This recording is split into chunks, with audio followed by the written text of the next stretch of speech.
Oh, we're going to spot lots and lots of missiles. They're coming in hot.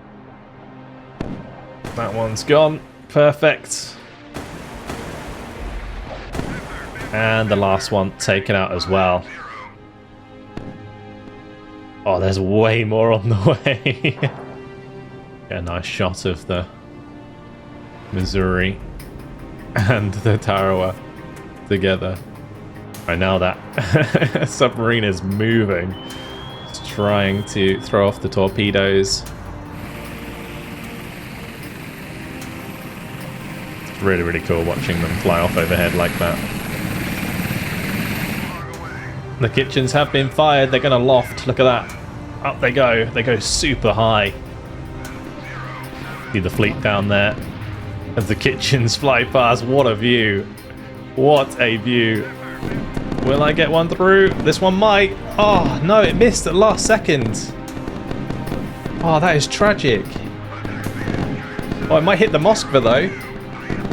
Hello, guys, and welcome back to Sea Power, Naval Combat in the Missile Age. Big thanks to Triassic Games and Microprose for giving me early access to this awesome game, but do bear in mind that it is work in progress and therefore subject to change.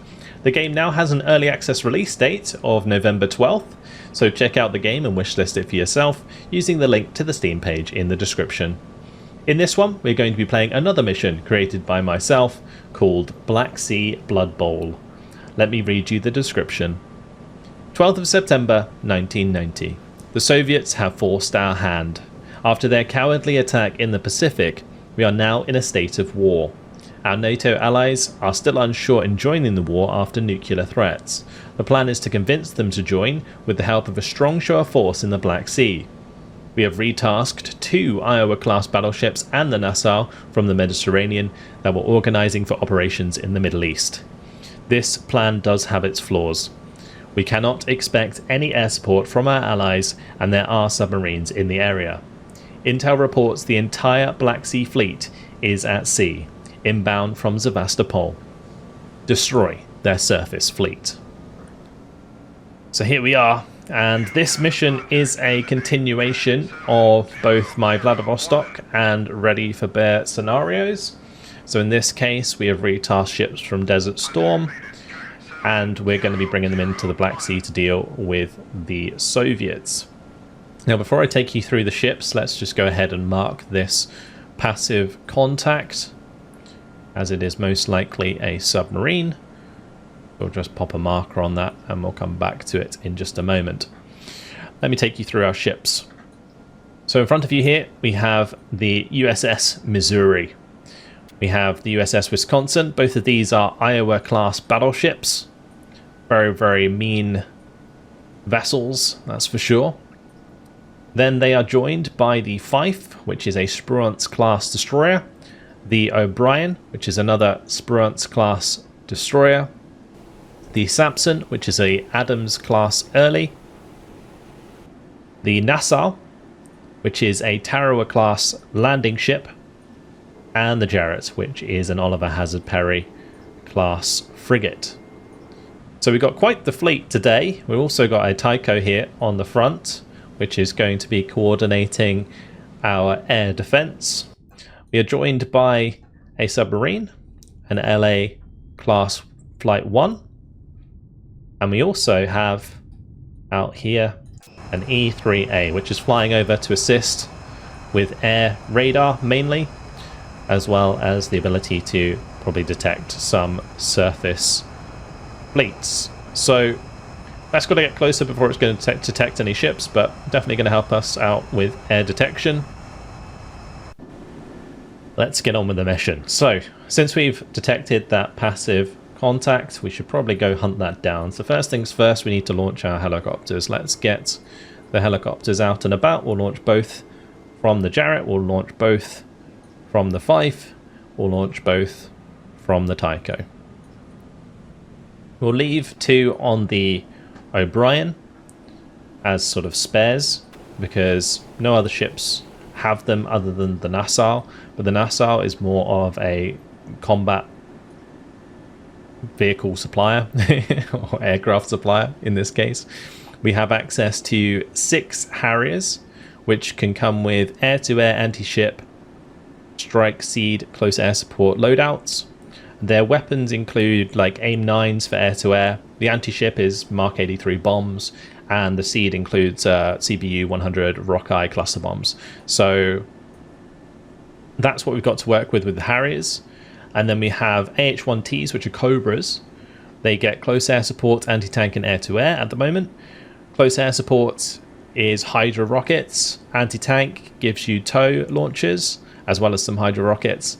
Air-to-air is AIM-9 Sidewinders with Zuni rockets. So really cool loadouts on the Cobras, and we'll get some of them up today, of course. And then there's also the CH-46, which is just a transport at the moment. You can use it for visual contacts, but other than that, it's not going to be particularly useful in this mission. But I will launch one just so that you guys can see what those look like. So we'll get one of those out early on, and that will pop out the side here very shortly.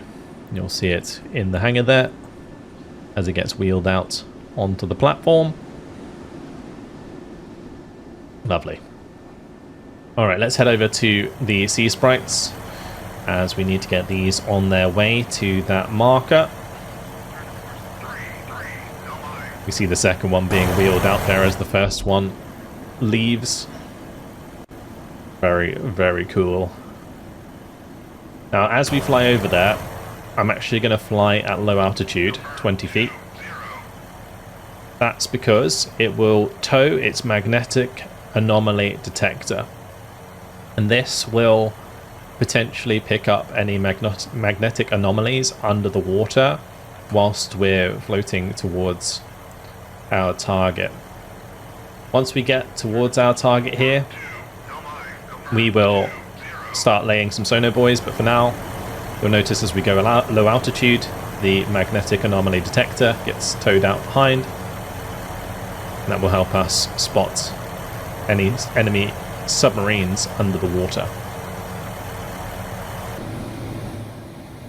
We'll just wait for the next ones to take off, and then we can set about some sonobuoy patterns to defend the fleet as well from any that we haven't discovered so far. So we'll send one over here. Just set up a pattern like so.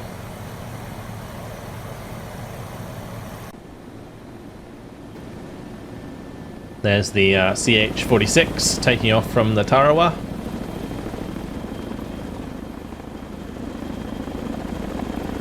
Very cool helicopter. As a Brit, I'm much more of a fan of the Chinook, but it's a cool American equivalent, I suppose. Have that fly around for a little bit. Just throw it towards our bearing for now. And it can just be used for visual contact because it doesn't have any other sensors. It just has its visual sensor, which is the pilot, basically. Certainly a cool helicopter, though. Alright. So, this one is off. Dropping sonobuoys. We'll do the same sort of in front of the fleet as well.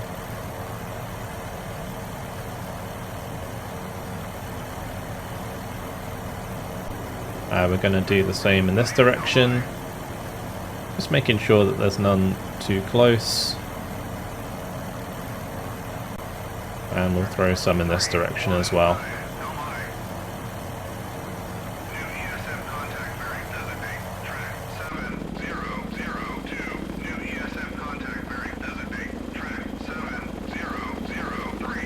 And we have some new ESM contacts.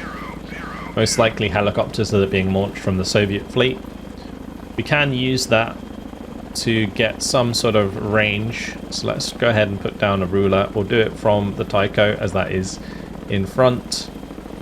And we'll ruler that all the way to that ESM contact. So 130 nautical miles. Now in terms of MCON at the moment, every ship is on MCON. except from the Jarrett, which is running its towed sonar, and the Samson, which is banging away on active sonar on the right side here. Now another thing that I'm going to do is we're going to dive the Los Angeles below layer, and we're going to speed it up so that it can stay with the fleet. Oh, we have Vampire called. Enemy missile in the air. Okay, let's go ahead and set up formation orders, air defense orders, weapons free. We also want to do formation orders, sense orders, air search radar on. Oh, we're going to spot lots and lots of missiles. They're coming in hot. Okay, one thing I also need to do is set up air search or surface search radar.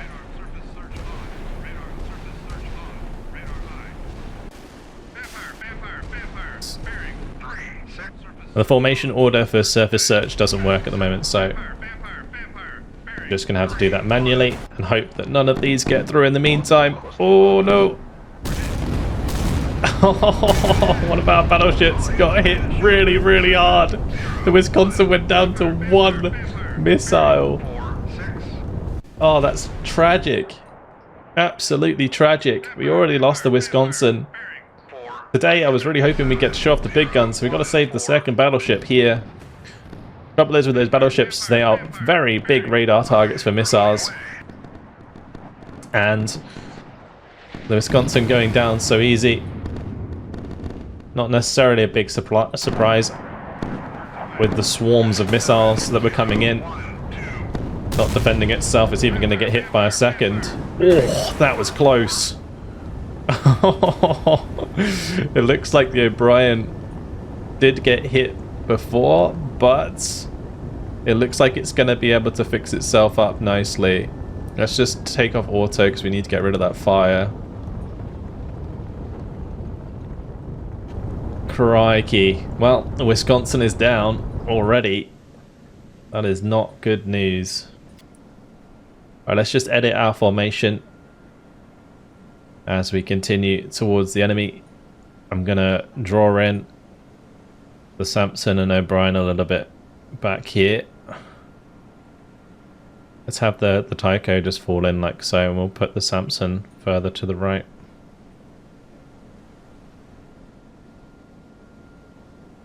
We'll do it something like this. That way we can have the O'Brien kind of stay back on the right, and we'll have it deploy its towed sonar as well. Stream the towed array. Sonar eye. Okay, how's it doing? Damage control. That's direct control, I don't want to do that. Damage control. So we stopped the fire at least, and it looks like we will be able to repair this other stuff, so that's good. But, of course, the Wisconsin going down very, very early on is not good, because it would have been nice to use its Tomahawks. Now, I haven't really looked at the loadout yet because I haven't had a chance. But these Iowa-class battleships are armed with 8 anti-surface Tomahawks, the RGM-109B variant, which has the 243 nautical mile range. They also have 24 of the 109C variant, which is air to land. So 900 nautical mile range in this case. New radar contact. Designate buoy away. Now this would be the main reason that the Soviet fleet would come out of its port, because those Tomahawks are a direct threat at the moment to any land-based targets in Russia. A long, long range, but one of the battleships already lost. The rest will have to continue without it. But we have our radars banging away now, and hopefully we'll be able to stop any future missiles, as we are obviously on their radar. And one thing I am going to start doing is launching my Harriers. We're going to put them out with air-to-air loadouts so that we can go hunt down their helicopters. New radar contact. Designate You might notice that we're also starting to get radar contacts onto what is most likely the enemy fleet, now that we have our surface search on. More missiles incoming. The SSN-22s. Those are going to be mean little boys as well. Oh, not really little. Let's get the Tycho on the way. I'm just going to do ceasefire weapons free again, just to reset its targeting. And we're going to just slow down the Missouri a little bit. Okay, that's already been taken out of the formation, so I'm just hoping that these move into formation ASAP.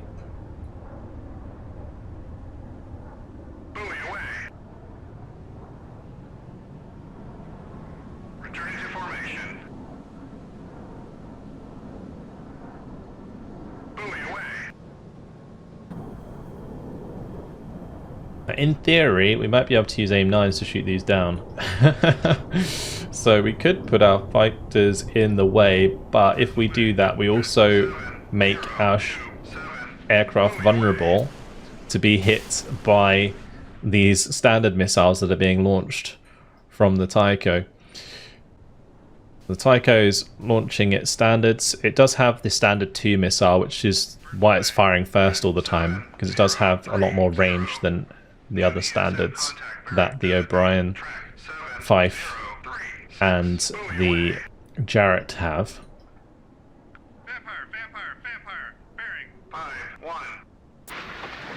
So let's hope we can intercept. The contrails on these missiles are absolutely awesome. And when you zoom out on the fleet in this game, it just looks so cool.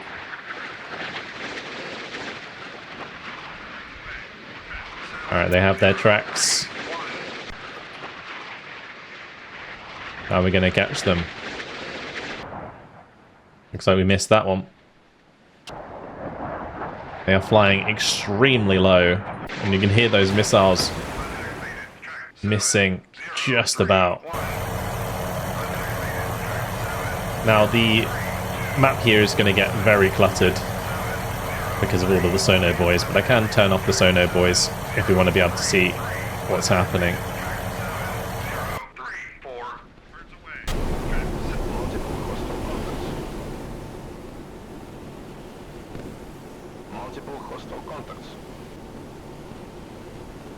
With the O'Brien being quite far on the side here, not ideal. The fire on the rear there looks like the missile exploded just off the rear of the Samson. That was kind of lucky. Let's just zoom out here and watch the fleet fire away. Look at that, it's so cool. Ideally, I want them to be tighter in their formation, but they're currently reforming. So, we're having a bit of a bad time there. That missile taken out.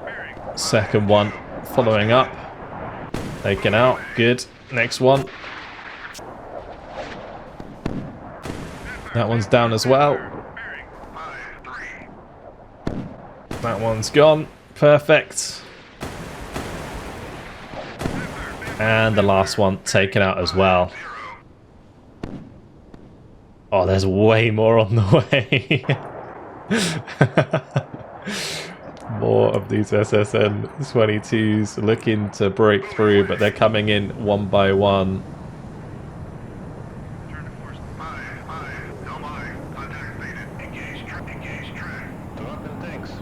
Alright, let's see if we can get some AIM-9s on these as well.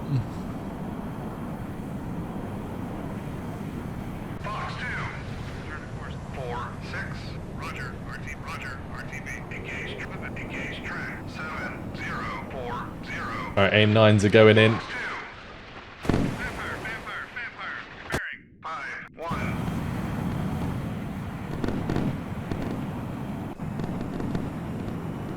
Tried.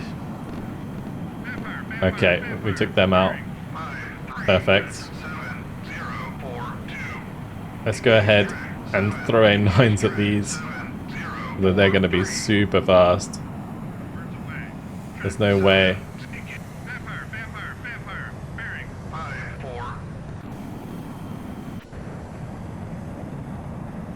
Can we get a lock onto one of the ones at the back? Oh.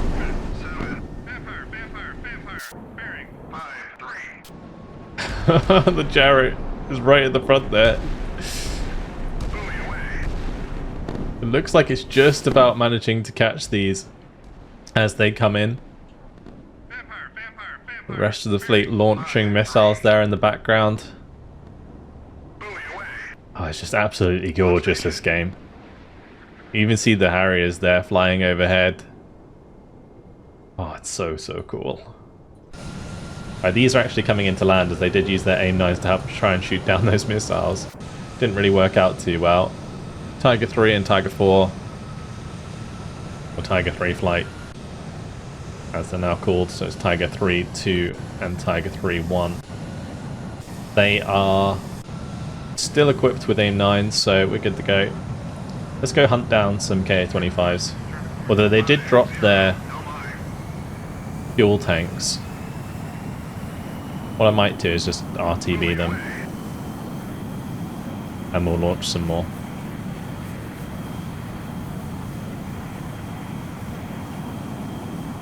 Let's just disband the formation.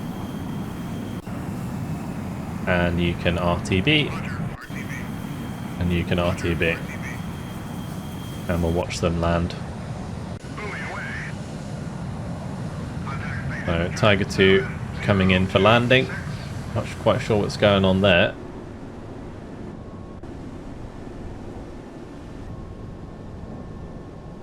The Nassau and the Missouri getting very, very close together. The Nassau's not going to slow down because it needs to maintain speed to help the planes land. But I could, I guess, change the course of the Missouri temporarily to help them not smack into each other. Get a nice shot of the Missouri and the Tarawa together. Maybe even with a Harrier landing at the same time. There it is in the distance, coming in for landing. And the Missouri is only going at 6 knots, so the Tarawa is definitely going to pass before it's a problem.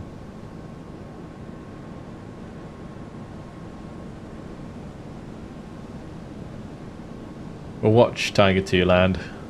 New ESM contact bearing designate track 705. Oh, these two need to start dropping sono boys over here to try and hunt down that submarine. It might be a little bit too late though.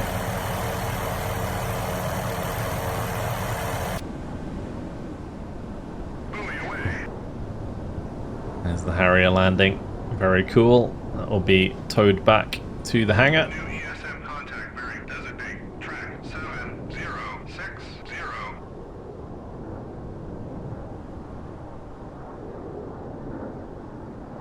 Tiger 1 now coming in for landing. Buoy away.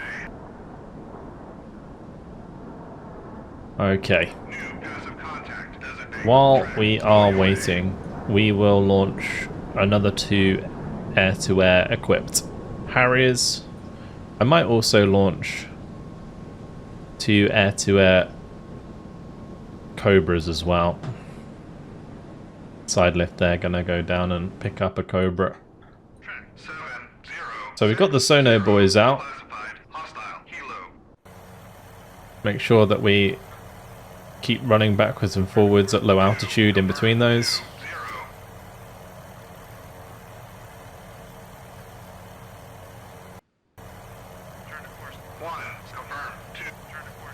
Just try and detect any magnetic anomalies. And as the fleet moves up, we'll basically create new walls of sono buoys just to make sure that we're not being crept up on.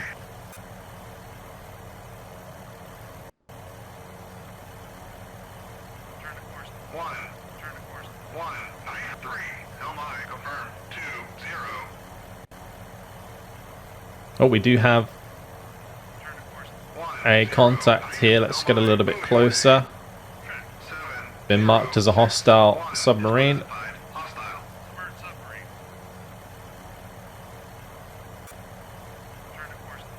Still quite close to the mark. Didn't realise it was spotted briefly. Will give us a chance to hunt that down. I'm actually just going to have this one come in and drop its Mark 46 torpedoes on that, whilst we maintain contact using more sono buoys.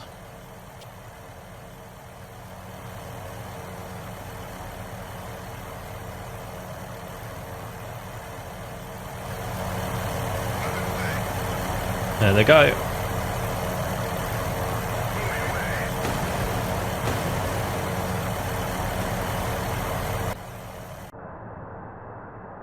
They are now hunting that submarine.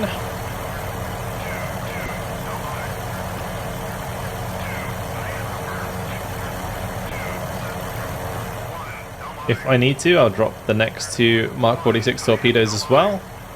But I'm hoping those two can get the job done. They're pretty fast, 45 knots on these torpedoes. You can see there that as I flew overhead, it showed up as a magnetic anomaly briefly. You have to be pretty close for this to work. See the magnetic anomaly, semi-small. But it is worth, as you're flying around, to keep that towed out, because you never know when you're going to quickly fly over something that might show up as a magnetic anomaly. Right now that submarine is moving. It's trying to throw off the torpedoes, but they hit. There it is. It's a kilo. And it is going to be taken out. That is two direct hits on the side there. Kilo class submarine down. Very nice indeed. Alright, so with that dealt with, we are going to want to keep an eye out for any other submarines that are nearby. We'll just keep this one low on a little bit of a search pattern like so. We can do the same with this one.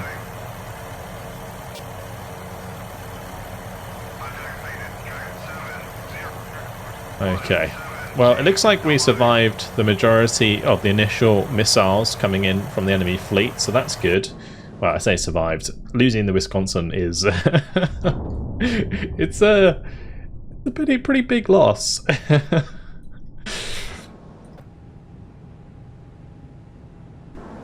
And that's how going out up in front like that is not ideal. It may be worth speeding up the Missouri. We'll go to ahead full.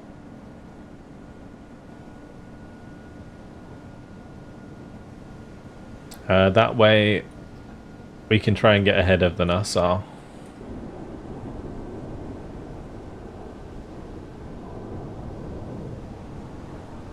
There's the Cobra. That's going to get moved into position to take off.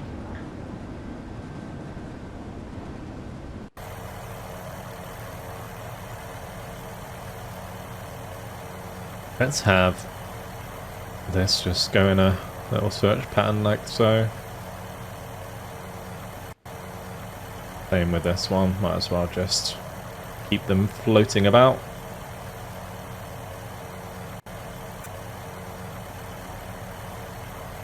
Alright, as soon as our next Harriers launch, we'll go hunt down some helicopters whilst we wait, try and take away some of their radar information. Our aircraft has almost reached its destination. Going to help us keep tabs on these enemy helicopters.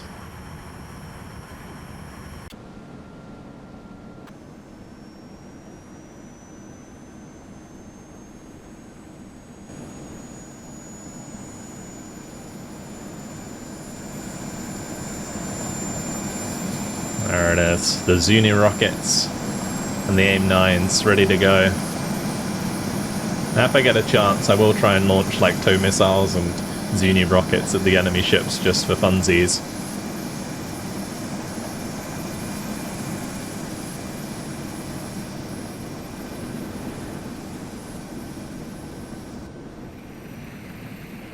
And there goes that one. I can select them up here now. That does work. So you can go ahead and double click that in order to center on it. And we'll send them over to help shoot down enemy helicopters as well. These aren't particularly fast. It will take a while to get there, but they're going to be faster than the ships at least. We'll send Tiger to over to this one. Although they'll likely be beaten to the punch by the Harriers once they take off. The Harrier currently waiting to take off, but the Cobra needs to get out of the way. The camera always changes at the moment when they start to take off, which is why it kind of flips away like that. Well, at least we get to see it leave in that case, and we can also watch the Harrier take off soon after as it warms up its engines and gets ready to go.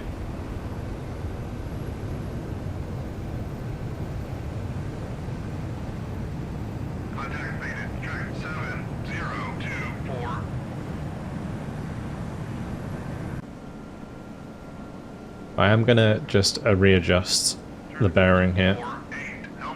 Set the course to the enemy fleet. And the Nassau can just kind of like fall in behind in a moment. Right, there it goes. Second one waiting to launch. We'll move into position. Perfect. Alright. So the CH-46 is actually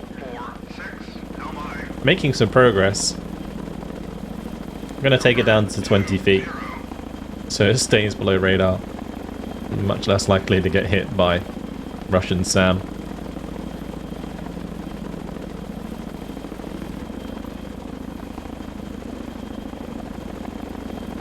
I'm also going to turn off the sono buoys on the map layer so that we can see where my helicopters are operating a bit better.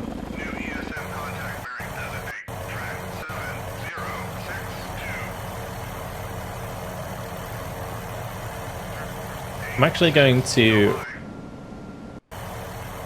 set some more sono buoys down the course just to make sure that there's nothing in the way. How many is that? 1, 2, 3, 4, 5, 6. So that's 7. We'll do 8 and then we'll just send this back to go get some more.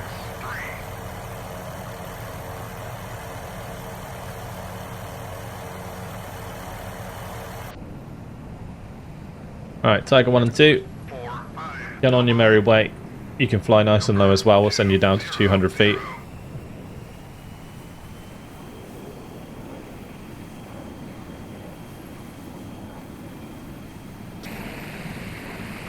These can go down to 20 feet. So don't get boinked by enemy Harriers. Or friendly Harriers, I should say. Not enemy Harriers.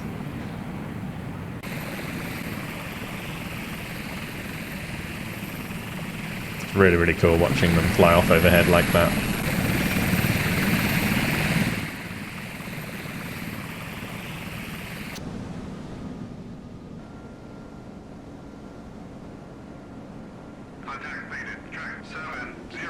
Okay, the Nassau's going to fall in now. Let's let everything take off. The Jarrett's also going to turn around and rejoin the formation. The Tycho, the Samson and the O'Brien are all in position. Although I could close them in a little bit more.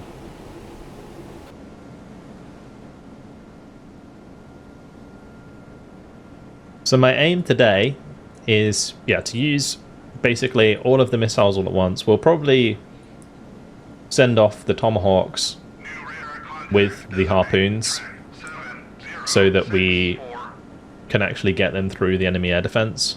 Because if we send them off separately, all that's really going to happen is we're going to end up just like targeting the same vessel and then getting shot down anyway. So we want to try and get a bit closer so that we can spread them a bit more. and then they can be masked by the amount of harpoons that we'll also be sending up, because the USS Missouri does get 16 harpoons, the Tycho gets 8, the Samson gets 8, the O'Brien has 8, the Fife has 8, and so does the Jarrett, so we are well equipped. Need to be careful of a collision here. I just slow this down a bit.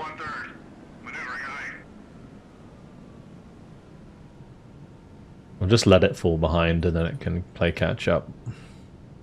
New ESM contact bearing designate track 7. Oh, what are you doing, Missouri? What are you doing? Please don't do that. New radar contact designate Okay. 706. This is gonna be close. Very close. Maneuvering I. Track 7065 is classified hostile kilo. Oh, the back end is gonna hit. Oh, boink. Well, that would have been a pretty hefty collision in real life, but thankfully in this game it's not gonna cost us too much. Phew. Alright, let's take off direct control. Not sure quite why the Missouri went ahead and did that. Scaring everyone on both the Nassau and the Missouri. That is wild. Okay. Let's just get back to normal speed, please.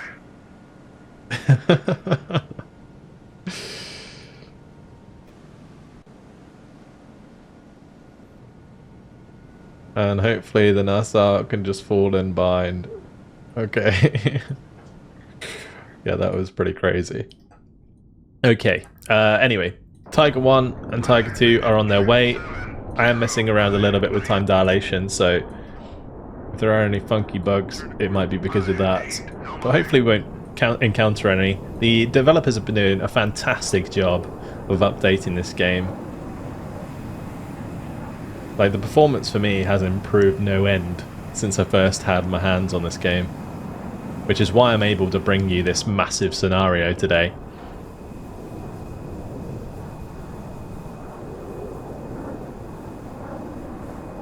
It's really, really awesome watching these fly in formation so low. I mean, we can send them even lower. Probably should, to be honest. Make them skim the waves at 50 feet.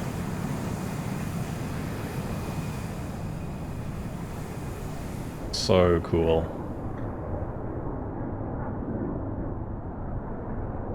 Yeah, we're closing in fast on the Ka-25s. We won't want to get too close to the enemy surface fleet. We can now see that some of these are pretty scary. That one's classed as a merchant vessel, apparently. Like a lot of these are. Don't look like a merchant fleet formation, that's for sure.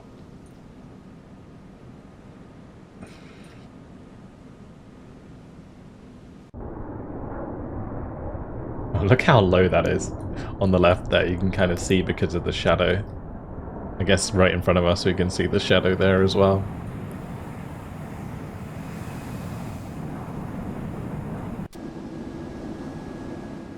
Right, how's this doing?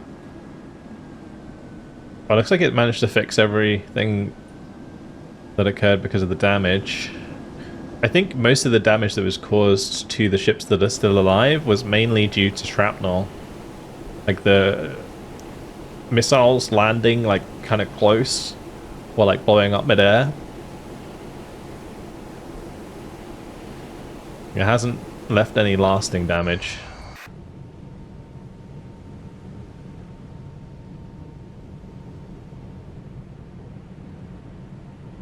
It looks like there's a bit of damage on the Nassau as well.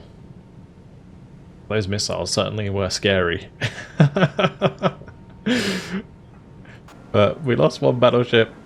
I'm hoping we can get the guns in range today. It is going to be difficult to get the guns in range just because the Mark 7 guns only have a range of 20 nautical miles, so it's kind of like a last resort. We'll see how well the harpoons do. There is a chance that we will have to use the main guns, but if it comes to it, I'll likely have to like cut out part of the video to speed it up because we'll be sailing towards them forever.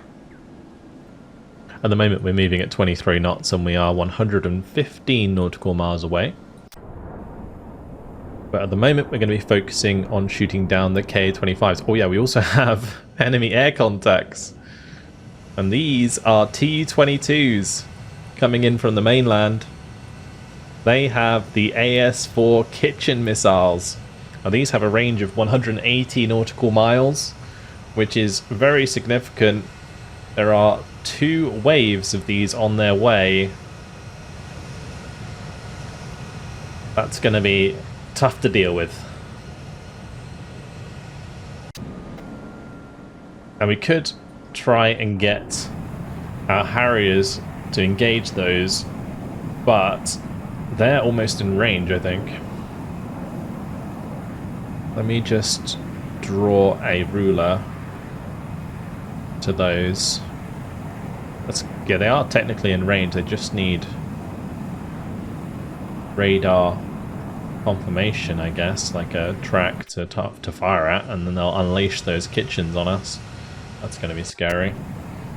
Meanwhile, let's have Tiger 1-2 go to the Ka-25 over here, and Tiger 1-1 can engage the Ka-25 right in front, so drops the fuel tanks, and into combat mode it goes.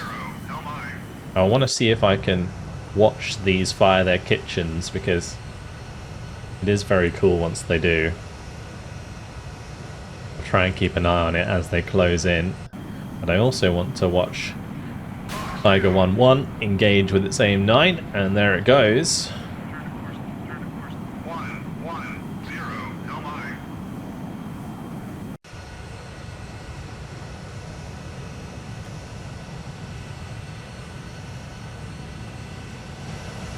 See the crew there up in front with their masks on, as they will be travelling pretty high up, like 37,000 feet, quite a way.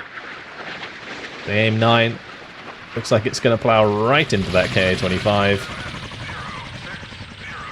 And off goes the tail, down it goes. Alright, let's make sure we're going nice and low. We're going to engage this Ka-25 here. As soon as we launch the AIM-9, we're going to want to make sure that they duck down. Otherwise they'll be fired upon, I imagine.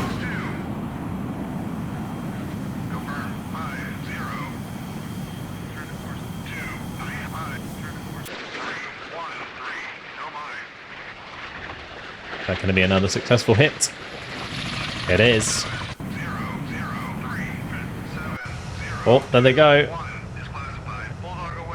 The kitchens have been fired. They're going to loft. Look at that. Up they go. They go super high. Incredibly difficult for us to intercept. These Tu-22s are unleashing those from well behind the enemy fleet. I would have to fly over the enemy fleet in order to intercept them, so no real chance of that today. You can see those lofting. I think they go up to about 80,000 feet or something crazy. It's nuts. Okay, let's make sure we take out this one now. And we're also going to go and take out that Ka-25 over there. Okay, we're going to cancel that RTB order, because when they RTB they fly at 100,000 feet and it's going to get them shot down. So we'll cancel it, just fly back to the fleet manually at 50 feet.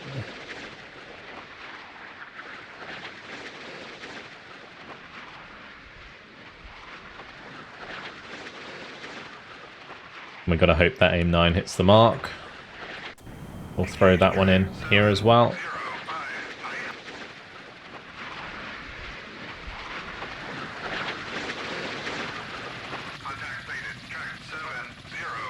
Well, looks like we might have missed that one.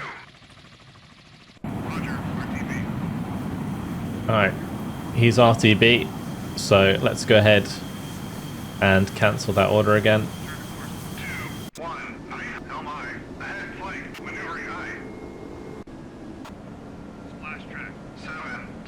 Okay, Ka-25 down. Or this one has been fired at. Didn't cancel that fast enough. That's not good.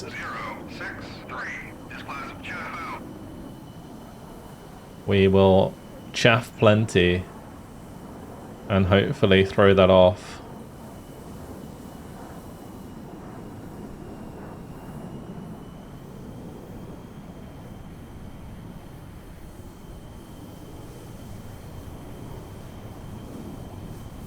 Oh, it's coming in. Sam launch. Sam launch. Oh no! Man down. Man down.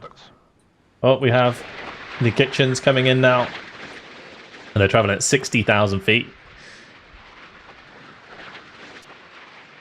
It's gonna... that'll be great. Yeah, so it's really, really important that when I'm telling these, or when they try an RTV, that I do get them down to 50 feet again, because otherwise they're immediately on radar and get shot at by these ships. Now we can see that one is a Slava class, one is the Moskva itself.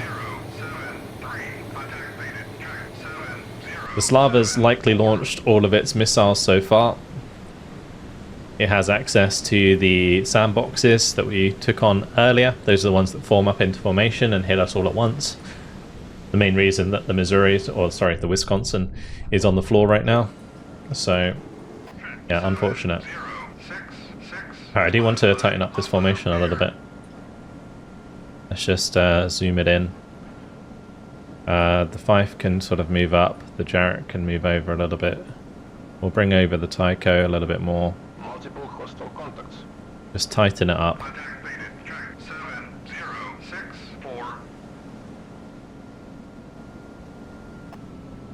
We're going to cease fire, and then weapons free again. And the Tycho should be engaging these soon. They do travel at 2,000 knots, so we don't have much time to engage these. We do have to hurry up and get those missiles in the air if we want to intercept them in time.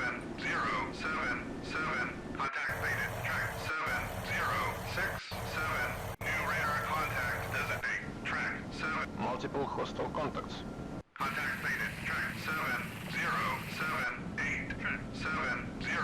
And we're starting to identify most of the enemy fleet, and you can see the Tu-22s have turned away now. They're heading back to base. Oh, these ones also launched. So, looks like we have lots of kitchens on the way. Hopefully we can intercept them on their way down. It's going to be tough. Right, we took out one. We missed that one.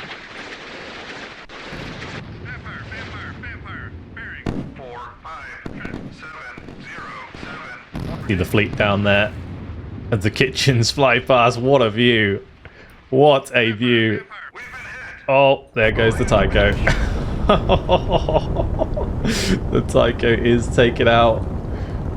That is not good news. More kitchens on the way. Losing the Tycho is big, actually. That's really, really bad for us. Seriously getting low on numbers. Losing both the Wisconsin and the Tycho. Tycho is probably the worst ship to lose in this scenario. Although we have already dealt with the majority of the enemy fleet's missiles. It's just the enemy air attack here is going to be pretty tough to deal with. Like these kitchens that are coming in. We're going to be praying so the rest can help out in good time. This one's coming in right onto the Missouri by the looks of things. Or is it going for the Tarawa? That's even worse. Oh no. Oh no. Right, there's one taken out, two taken out. Will the third one get taken out? Oh, Tarawa, no! Oh no. The Tarawa class is absolutely annihilated by that. Okay, our DC teams are alive.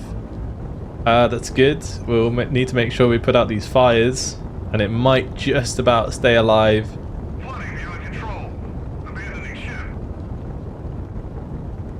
Oh, the fire is spreading.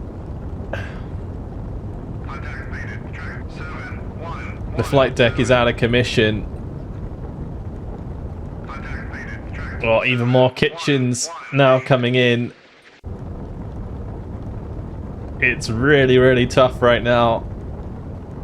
Can the DC teams get the job done? I'm not sure that they can.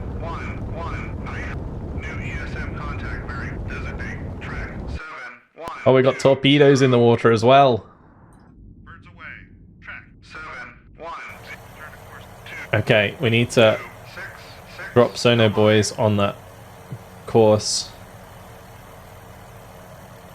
We'll turn the LA away. Right, with any luck, we can take out these kitchens as one is coming straight in for the Wisconsin. Oh, the Sea-Wiz took it out just in time. That one's going for the chaff. Second one is not, though. Oh, no. Devastation. The O'Brien is down. Alright, well. How many harpoons do we have left? We got, let's see, 16 plus the 8 there, that's 24. 32. We got 40 harpoons still. Still a lot, actually. But we are down to 4 ships. Yeah, our ship here is kind of out of action, I think. The Nassau.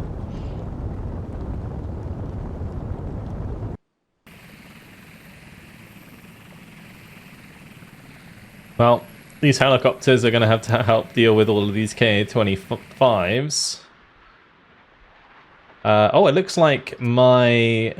Oh, interesting. Okay, because they were on weapons free, the Missouri did actually fire its harpoons at some point. We're going to put them on weapons tight now. The reason I have them on weapons free because it allows, like, the Tycho especially to engage those missiles at a longer range. So let's go ahead and set formation orders to weapons tight. Yeah, the Tycho going down now and the O'Brien going down. That is rough. We'll edit this formation again. And bring them in. Apparently the O'Brien's still part of the formation. Let's go ahead and leave that formation.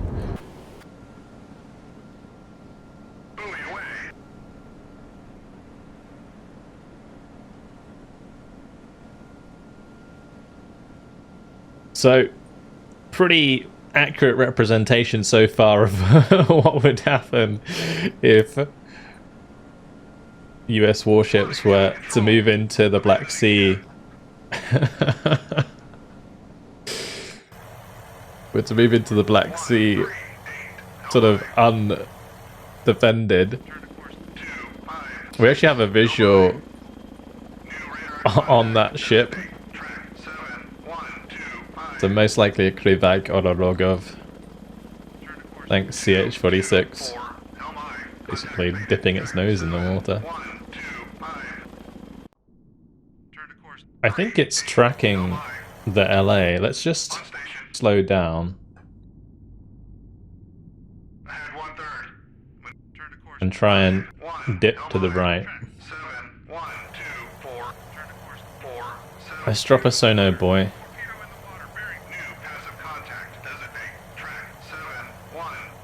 Do I have another one nearby that can come over here?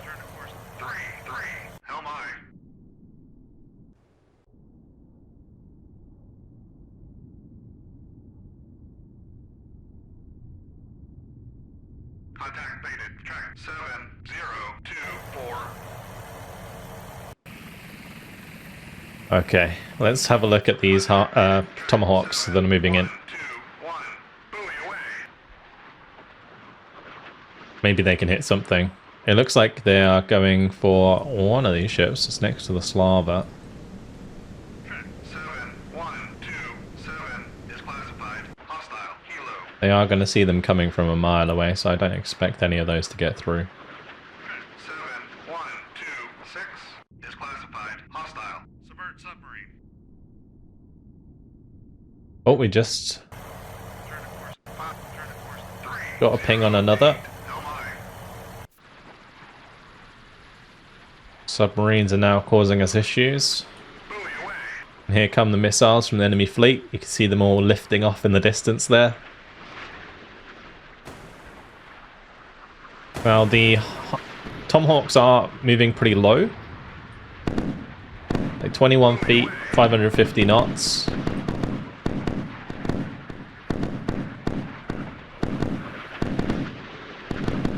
I'm hoping they can hit the mark though.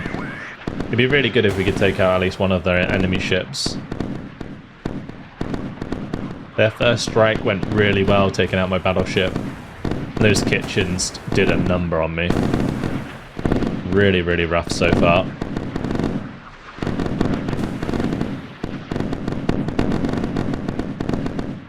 They're actually breaking through relatively well. Whatever this ship is, it might be in trouble. Down to 4 Tomahawks. Oh, that one got taken out. They're trying their best to shoot these down. Will I get one through? This one might. Oh, no, it missed at last second. Oh, that is tragic. Oh, it might hit the Moskva, though. It might hit the Moskva. The Moskva's trying to evade. Oh, is it going to go straight in? Oh, perfect hit on the Moskva. Absolutely perfect. Huge hit. It looks like a missile that was tracking the Tomahawk also hit the Moskva afterwards. That is massive. Alright, let's go ahead and make sure we're dropping torpedoes on this bad boy. This one doesn't have torpedoes. That's why I'm bringing over this one ASAP.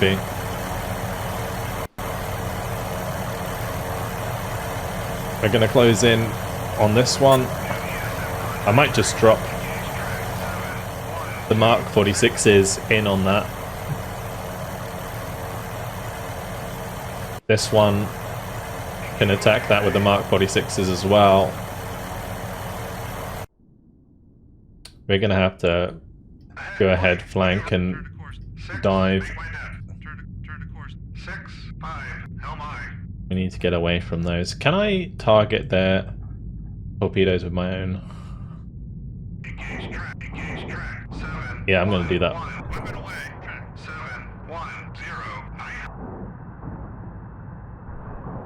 We're going to drop a noisemaker, and then we're going to just pull away as fast as possible.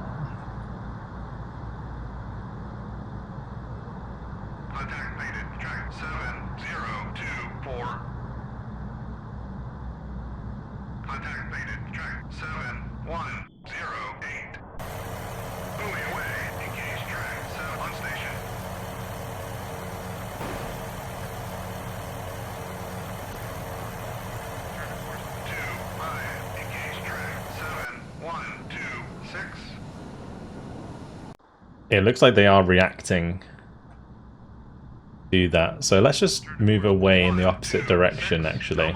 We'll dive nice and deep, move away in the opposite direction. That way we might be able to just outrun them.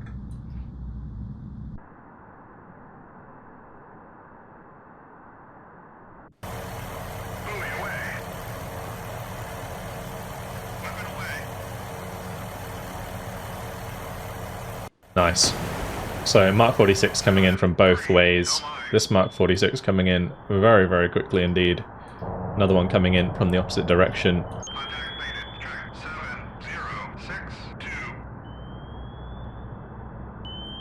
Looks like it's been thrown off by a noisemaker, maybe. Maybe not. Or it keeps going back. Looks like it did hit a noisemaker.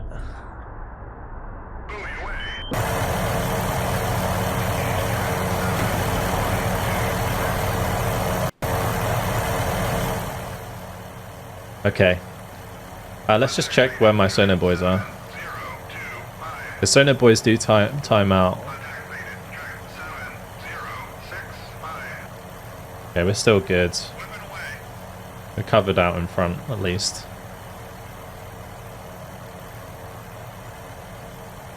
We know that that's a kilo for sure. Looks like this one's still alive. 17. Weapon away.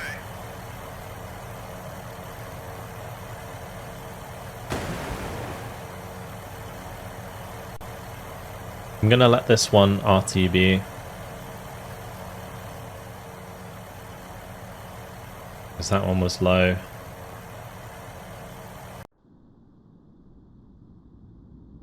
Oh, we're really deep now. Weapon away. 1,100 feet underwater. Zooming away at 33 knots. Engage track. Weapon away. Okay. Turn to course 10. Alright, that's the Mark 46s in the water. Looks like we did hit this kilo actually. That is sinking.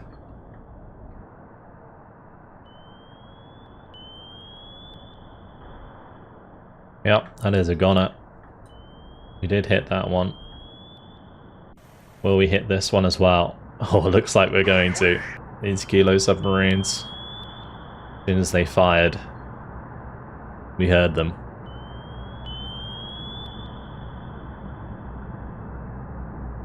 What an all-encompassing battle this has been so far. Hit track. We had the first wave 4. of the enemy missiles coming in from the enemy fleet. Then we had to deal with the first submarine. Then we had the Tu-22s come in. And now the second wave of submarines. 4. Hit track. 7. 1. Big hit there, that is a very dead submarine. 0. 6. 6.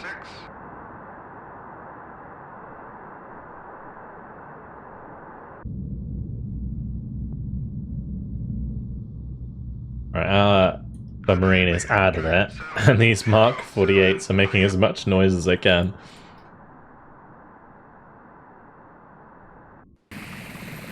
We do have our Cobras getting close to enemy helicopters now. 5. Turn to course 3. 4. 2. No mind. Turn to course 3. 3. 2. CH-46 here has unironically been useful. Oh, the Moskva's actually going down. Looks like it couldn't withstand the damage it took from the Tomahawk. So we took out their flagship on the first volley. I will take it.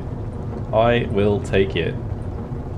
Okay, how are we doing otherwise? The Nassau, Ahead flank. Maneuvering it needs to get back into position, although I think it's struggling because it's flooding. It can't actually turn. Yeah, its rudder's kind of messed up. Its rudder's only just been fixed. So it is a bit of a sitting duck at the moment, and I don't think I can launch anything from it anymore. Yeah, not going to happen. Sorry guys, no more Harrier action in this one. No more Cobra action after those Cobras have launched their missiles. What happened to my other aircraft actually? Did it end up landing? Oh no, he's chilling. He's gonna have a bad time. He'll eventually just drop it into the sea.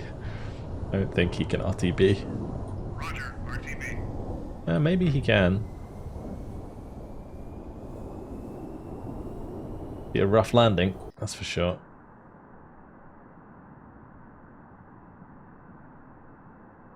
Track 7025 is classified hostile warship.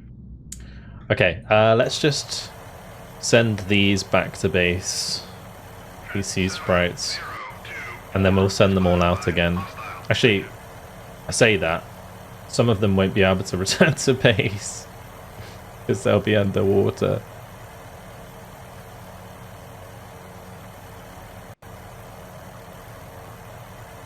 Yeah, we'll have to double check that.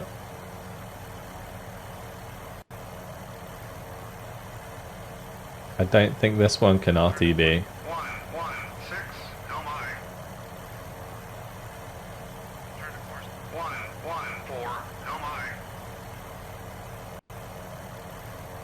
Yeah, there are going to be some of them that just can't RTB at the moment. Because with the Tycho and the O'Brien going down, the Wisconsin going down, the Tarawa being hit, I mean, it's just not looking good, boys. But it's okay. We still, like I said, we have 40 harpoons and we're closing range. If I take the Tarawa out of our formation now, because it's just limping, it's just limping on its own, we'll have to leave formation with that. We'll speed these bad boys up. That will mean that we'll have to drop our towed sonars, like these are going to be having to come back in.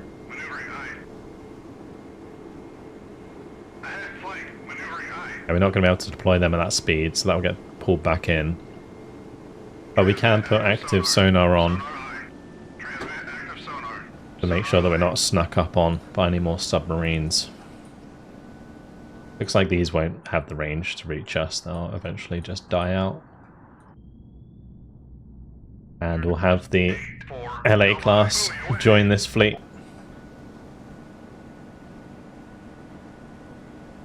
Okay, cool. So we're still placing sonar buoys on our course anyway.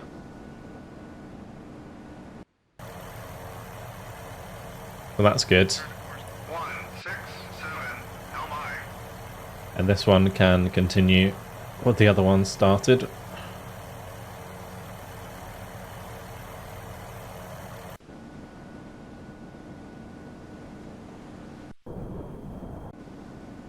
And we're just going to blast towards them as quickly as we can. So we started with 8 ships, we're now down to 4. This is the remainder of our fleet rolling in to engage the Soviet surface fleet of the Black Sea. They have used up the majority of their missiles, I imagine. This is a Sovremeni. So that would have been the one firing the Shadoks at us. The SSN... oh no, they're Sunburns. SSN-22s. Sunburns. Those have already come in. The Slava has already used its missiles. This one's being masked at the moment. The Kashin. The Kashin has... let's see... just the SAN-1s. So not too much to worry about there with the Kashin. And we know that this is most likely a Krivak.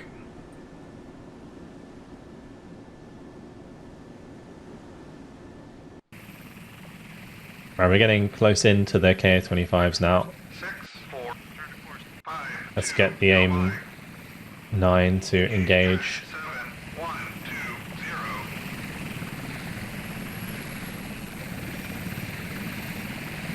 We'll just send one for now.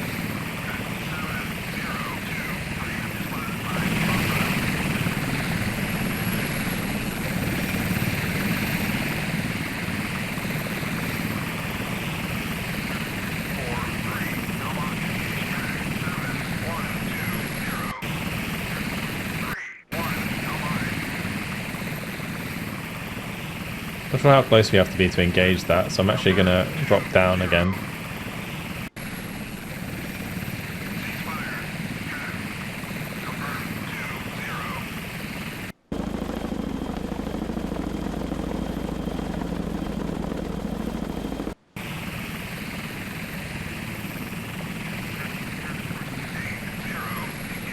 Let's try again now.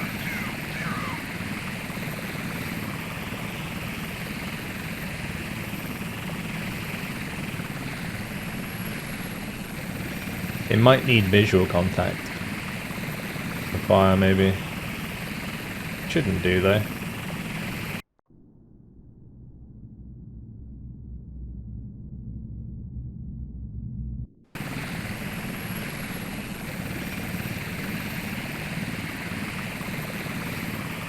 Also, this Ka-25 is at 1,000 feet.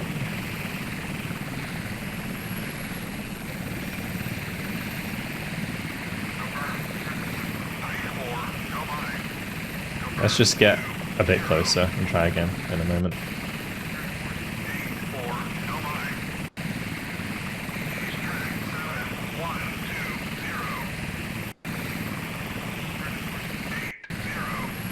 The Cobras are very new at the moment, so do bear that in mind.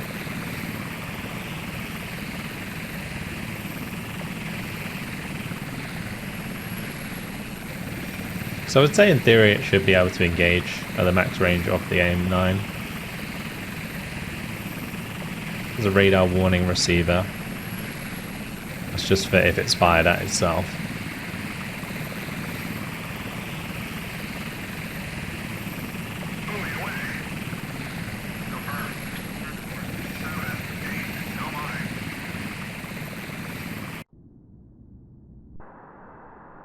Alright, these torpedoes... Yeah, they're not finding my submarine anytime soon. That's good. But we do actually have the extra 8 harpoons on our submarine here, so we can use those as well.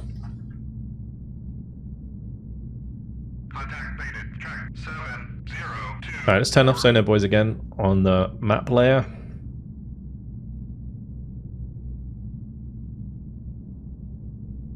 And we'll keep track of our SH-2Fs.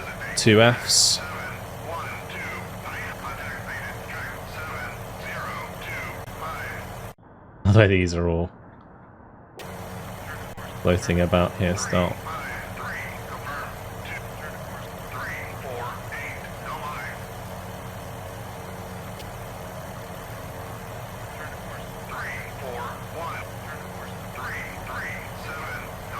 Throw that one down to 20 feet.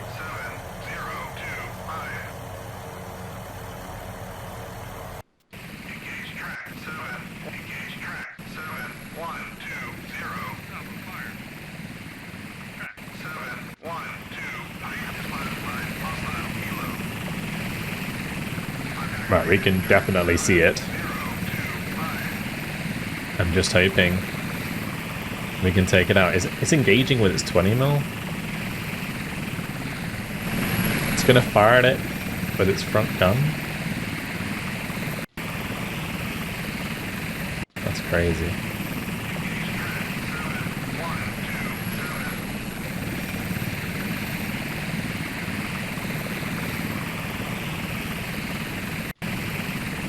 It looks like they're struggling to get the job done, unfortunately. Well, in that case, if you're not going to shoot down the Ka-25s, you're going to go blow up a crewvac, alright, with the Zuni rockets. You brought this on yourselves, boys.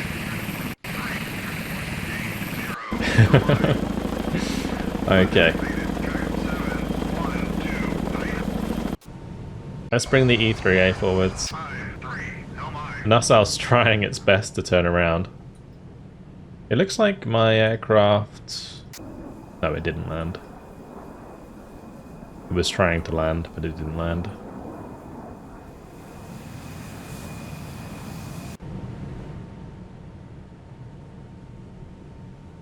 Unfortunately, can't repair the flight deck. Managed to fix the weapon magazine. And some of the guns on it still work. There's that.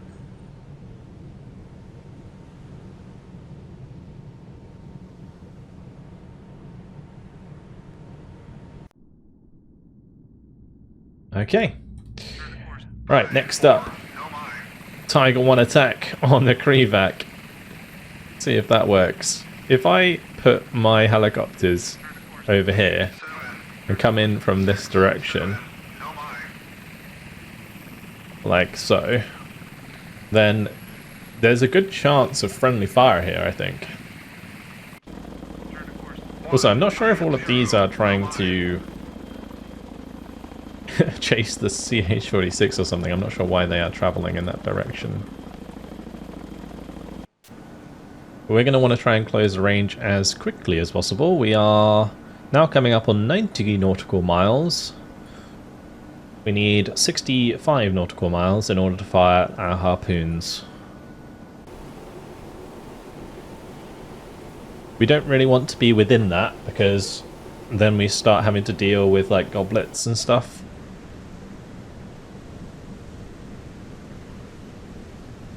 That has gadflies.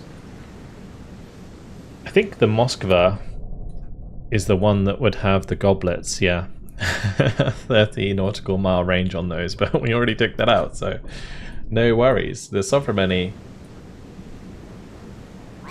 is pretty much a sitting duck. What about the Slavas? They have the Grumble. That has a 50 nautical mile range, so we're going to want to take out the Slava pretty soon. And then the Kashin and Krivak, they are more like ASW. 7370 is classified hostile. And that one has Silexes.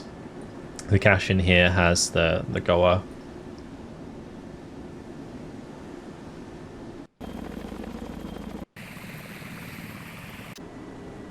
I'm not sure if these are going to get close enough before they end up getting shot at by enemy SAM.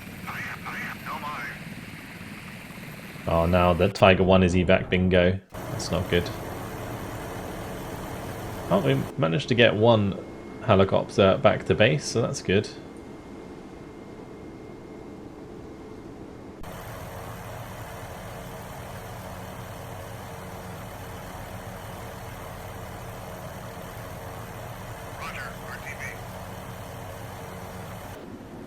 And that one can RTB as well.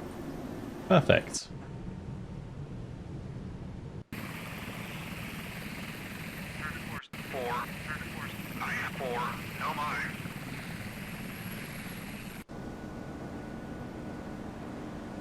There might end up being a gun engagement. I mean, we have 20 nautical mile range on these guns, right? And that's longer than most of the ship's missiles. So, as long as we take out the Slava, the Missouri should be able to get into gun range. And then it's no fun for the Soviet sailors whatsoever. And what I'll likely do is get the Tigers to try and attack the Krivak with their Zuni rockets. And then I'll have to probably skip forward the video a little bit just so you guys can watch the next engagement with the harpoons, because certainly getting on a bit here. Hopefully you guys are enjoying it so far. If you did manage to get this far, you can put lol Moskva in the comments because it was the first one to go down, or you know, hey, if you're Russian, if you're against the Americans, right, then you can put lol Wisconsin. Okay, I'll let you do that too. It's only fair. It's only fair.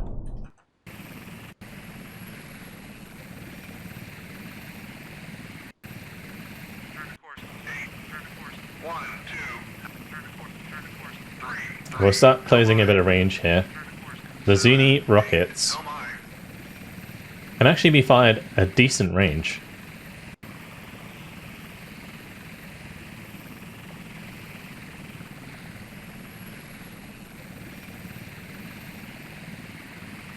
There's no way that that's the correct range for the Zunis.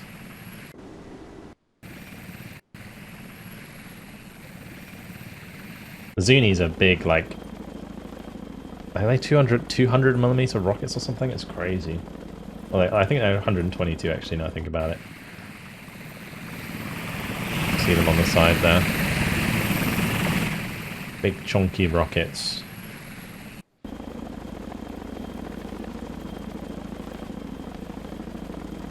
I guess we can speed things up a bit on the time dilation. I try and avoid time dilation as much as possible, because it can mess things up. They are working on that.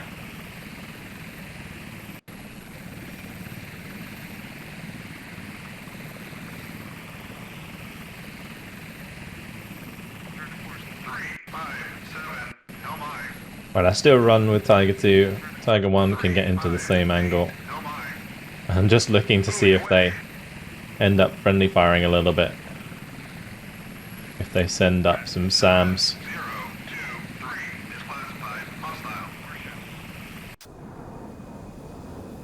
I might as well have Tiger 1 do some gun runs on KO-25s, but I don't think I can when it's evac bingo.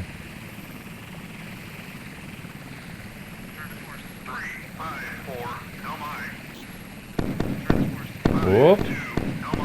That's not fun. Imagine you're in this Cobra.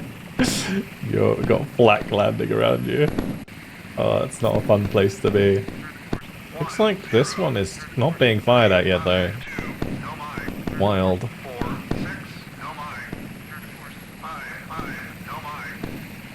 It's probably because of the radar cross-section. Like this one's flying sideways, so it's easy to spot, whereas this one's like head-on. Maybe if I turn in,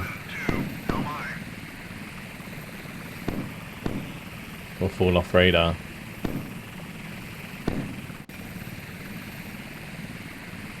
And we do have the early warning blaring away at us. Because we're so low, unfortunately, Chef's not really going to be able to do much.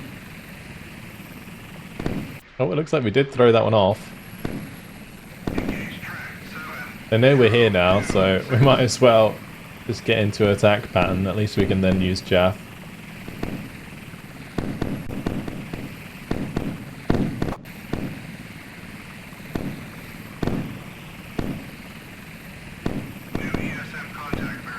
Engaging surface touch track with Zuni.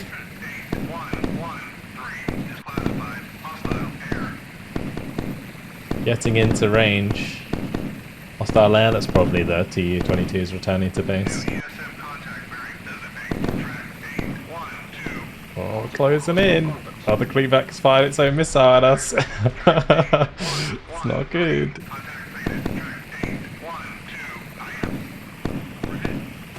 Oh no. Tiger 1 got hit by the enemy guns.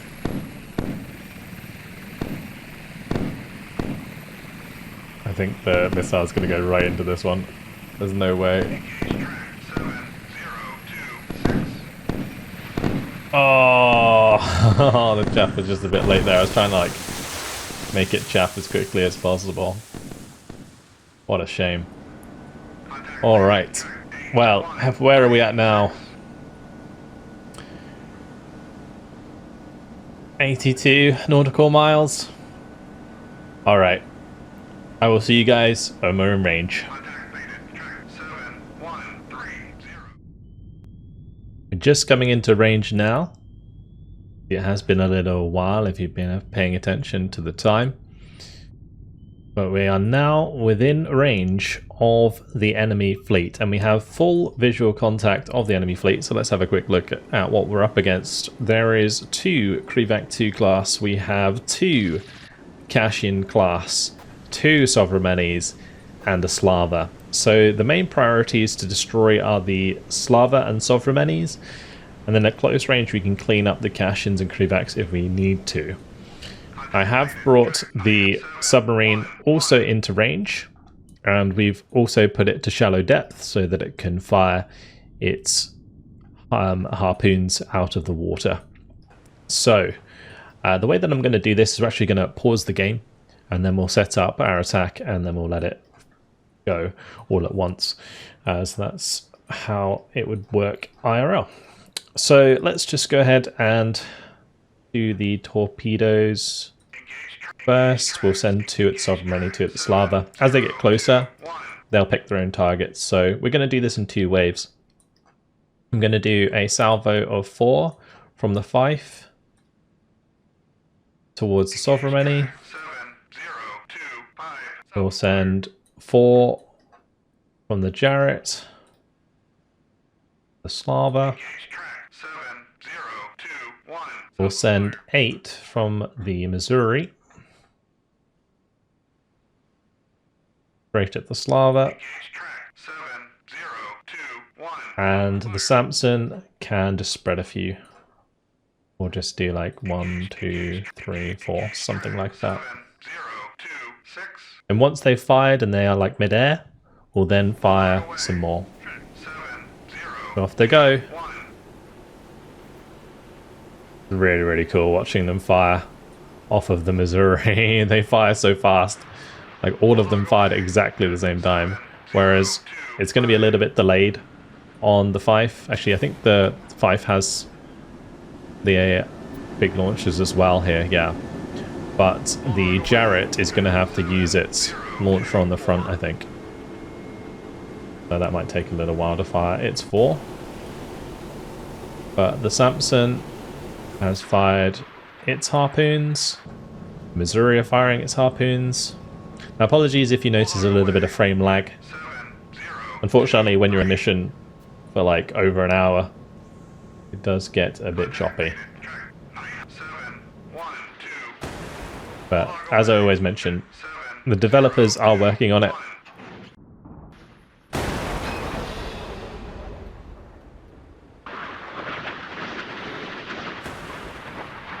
So cool watching those harpoons launch out of the water.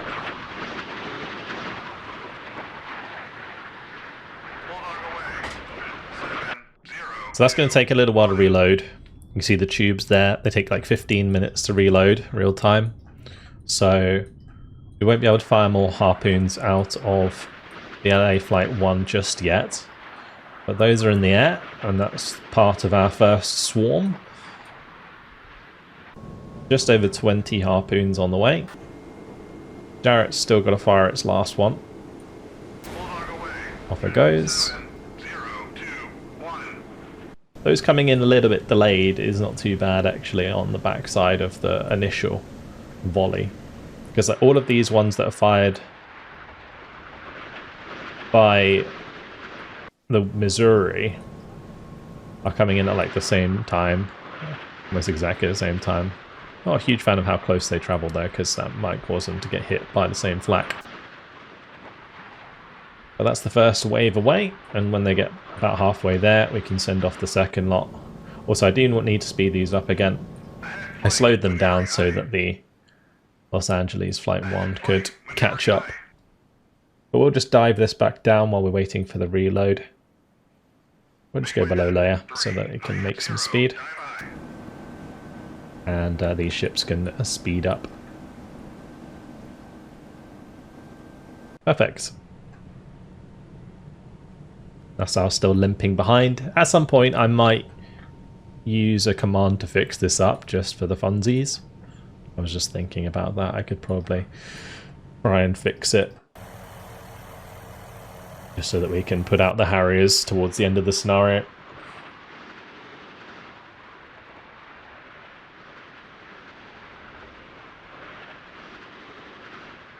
Meanwhile, we can just watch the harpoons head on their merry way towards the enemy fleet.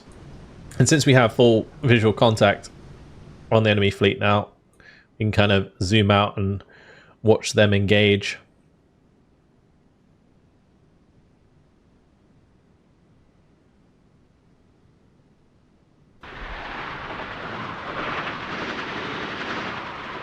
The thing is, they will have already used up quite a lot of their missiles trying to take down the Tomahawks. So with these 2 waves of harpoons on the way, the second wave might actually sneak through if they are lacking missiles to intercept. And we have a lot going for the Slava. Slava's super important here. Mainly because it's the only ship with like a decent range missile remaining. Those Grumble missiles.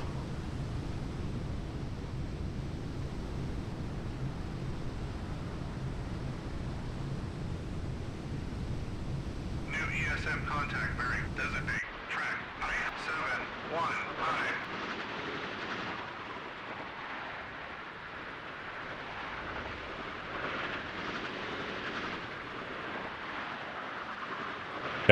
What I might do is let them hit first and then send the second wave after, because then we can wait for ships to sink before we send the second wave of harpoons, and in doing so we'll avoid sending harpoons accidentally into like big fireballs of ships that are already dead. But we'll just keep making ground for now. Keep closing range. Try and get the Missouri into gun range by the end of this. Would be really, really cool. 971I is classified hostile helo.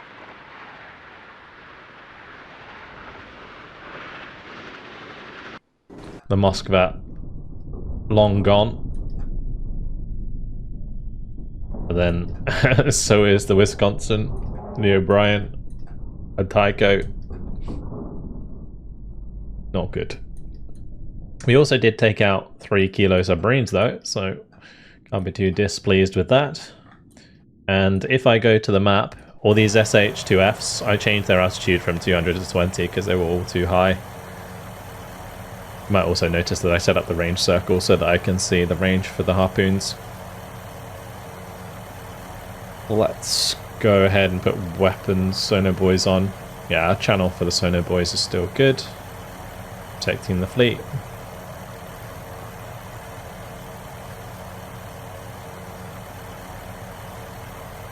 Oh, here we go. We're getting close. They don't seem to be reacting too much to these at the moment. How far out are we? 14 nautical miles? I think the Moskva had like a huge radar on it and it was detecting a lot of the missiles coming in from a long way away, whereas these ones are struggling.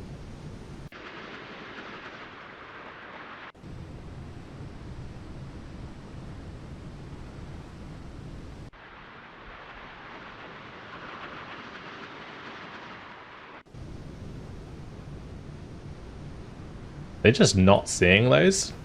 There's no way. Oh, no, there we go. They're finally reacting. A little bit late, though. Look at those being launched out the back there. Really cool.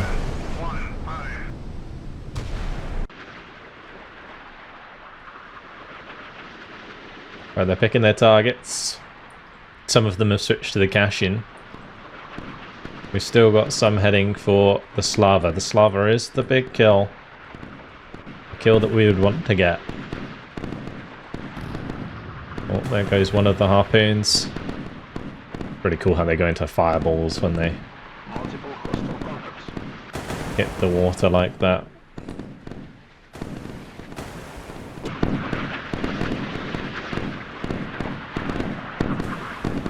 Let's see if I can zoom out here. I can watch the fleets engage. Very, very cool. I'm still heading straight for the Sovereign. Oh, that one's been taken out. We are losing missiles pretty fast. Oh, the harpoon going for the Krivak. Ah, I got thrown off by the chaff at the last second. Multiple going for the cash-in. Oh, we got them lifting. I think the cash-in is a goner. It's gotta be. Oh, that first one hit just nuked the middle of the ship.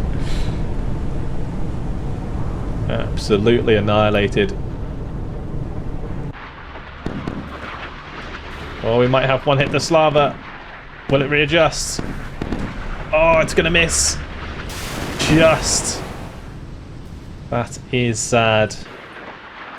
One's heading for the Krivak on the right here. We do have another set of missiles coming in. The Sovereign still has one coming towards it, but the Seaward's firing away. Will it be enough? Up it goes. Oh, intercepted mid-air. Oh, is it going to hit? No, the miss. Oh, it's tragic. Absolutely tragic. Not one of the big ships is taken care of. The harpoons aren't readjusting very well. That one's missing completely. Two more. Almost wishing I sent all of them. God, they've done a good job of shooting those down. Well, time to try again, I suppose. 7 minutes left on the reload. Just slow down so we don't get too close for comfort. We'll let the Samson shoot down that Ka-25.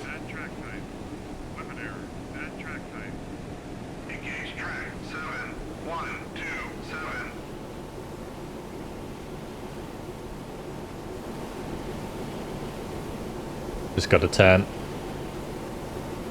Actually, is that working? Looks pretty damaged. I think the Samson was fine though. last I checked. Yeah, he's fine.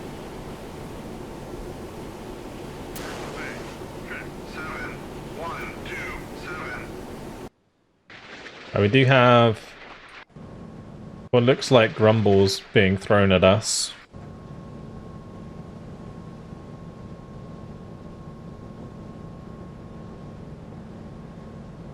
Although, surely those are out of range. Okay, 25 A to standard, so that's good. I'm kind of waiting for this to be ready to fire again before we unleash our next volley. Yeah, I don't think those have the range. Alright, what's the range on the standard here? Yeah, not great.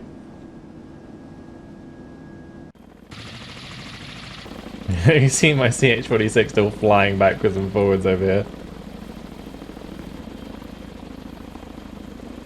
Oh, we took down the cash-in. That's going to be one less, like, target for the harpoons to go after.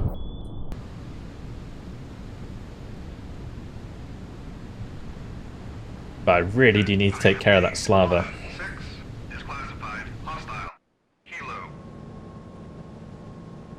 I reckon this time around we just send all of the missiles to the Sovereignities and the Slava.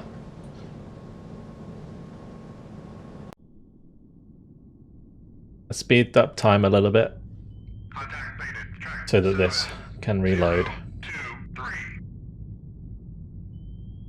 Then we'll be ready to go. Now my sea sprites, they're still going backwards and forwards with their magnetic anomaly detectors. The Nassau's still chilling out back here.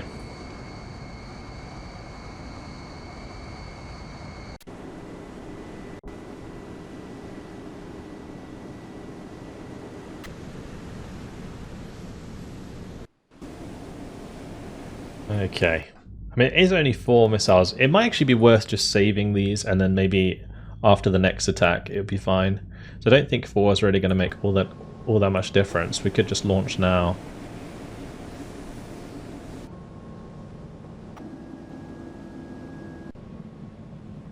Let's do it.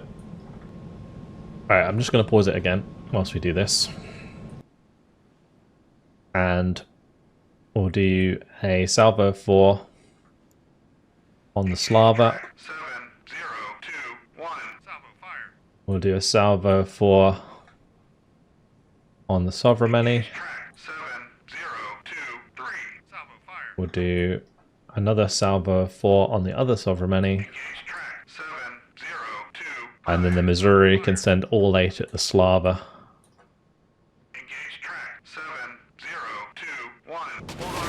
Alright, off they go.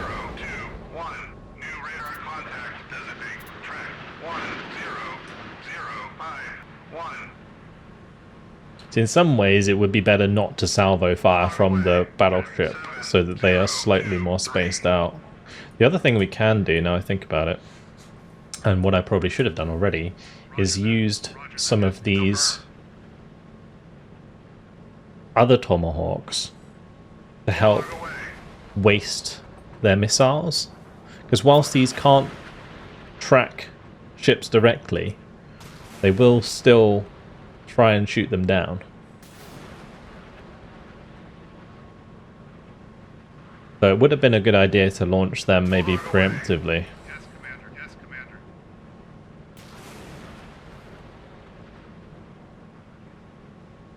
Now, how fast do they go in comparison to harpoons? Because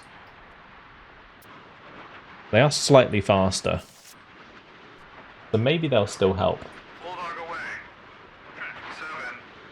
Kind of give them tomahawks to shoot at. And then the harpoons can kind of sneak through.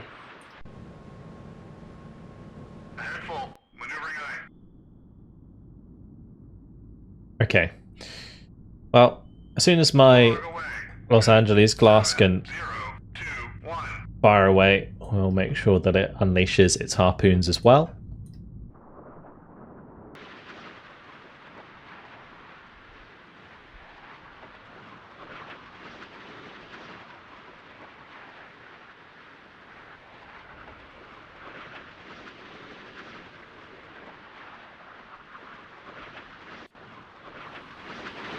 Last one fired there from the Jarrett.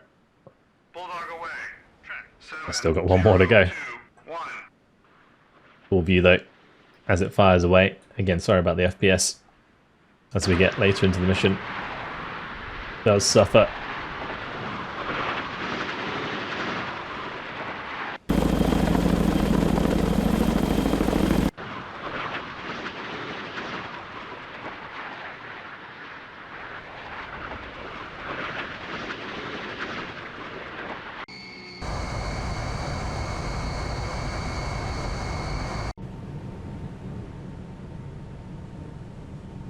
Just check the damage control here. Yeah, I do wish that you could fix up the flight deck so that we could use our aircraft. I might go ahead and do that off screen whilst we wait for the harpoons to close range. And here we are, the Nassau, ready to go once again, launching new Harriers. And we'll send them to go and shoot down some of these Ka-25s. Our harpoons are closing in nicely, and it won't be long until hopefully we shoot down, or destroy, sorry, at least one of these Submarines or Slavas. Hopefully the Slava just gets absolutely wrecked. We need to take care of that. How long until this is reloaded? We've got another 30 seconds to go. Not too long actually, till the Los Angeles can fire away once again. When the Los Angeles fires, I'm going to put some more Tomahawks in the air. And we'll hope to hopefully slip through with the harpoons. As you can see the Tomahawks here, they still fly pretty low as one goes right past my helicopter. On station.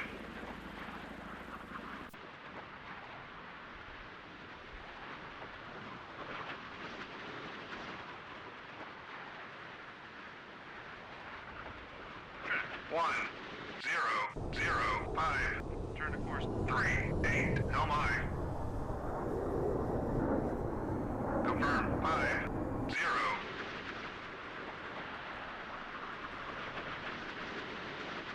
I'm just making sure that my Harrier gets into low altitude so it won't get spotted by enemy radar so easy. And we can go and shoot down these Ka-25s unimpeded.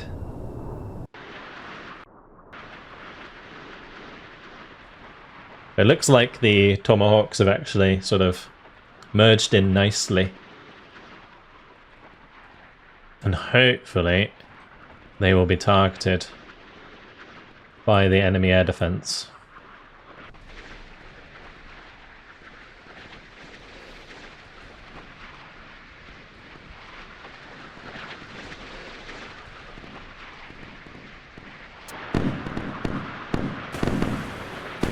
See how many of these can slip through. There goes one.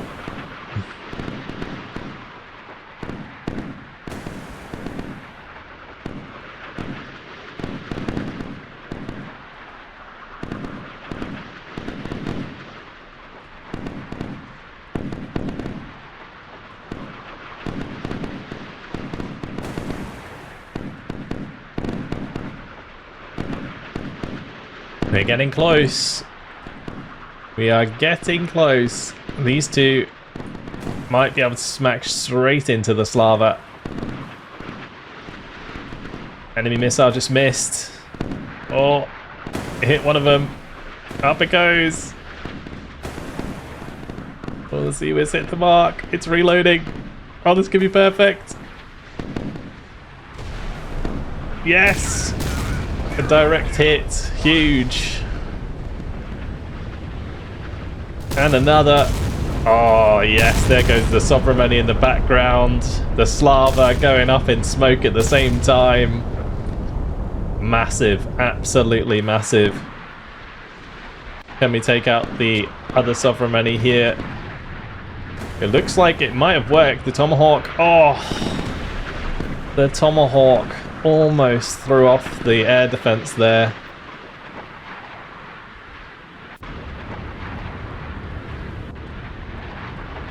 One more harpoon on the Slava. Don't mind if I do. Looks like we might be able to sneak a harpoon through that missed the Submarine onto the cash-in.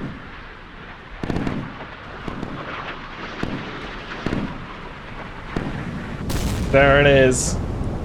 Boom, very nice. Submarine. Oh, will we hit it? Oh, it's so close. No. Oh, it was so close. Right, one more for the Slava. Okay, that got thrown off by the chaff. Crikey. Well, that cash-in did get hit. The Slava and the Submarine are down, leaving one Submarine and two Krivaks. Now the Krivaks, not the best of ships. So I think we have the upper hand.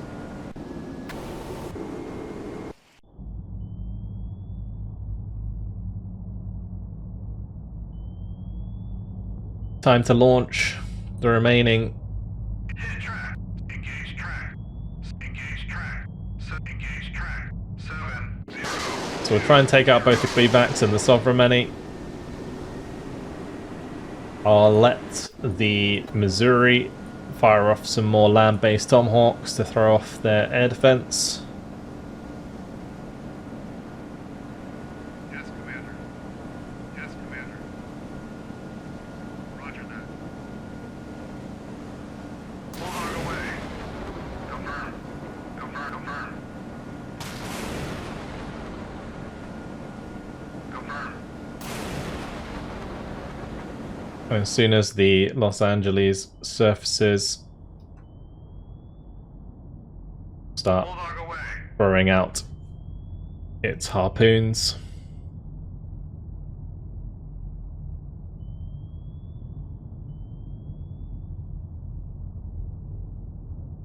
I might have spaced that out a little bit too much. As soon as this gets, I think, to 75 feet underwater, it can launch the harpoons. Turn to course 5. Turn to course 3, 4. Helm aye.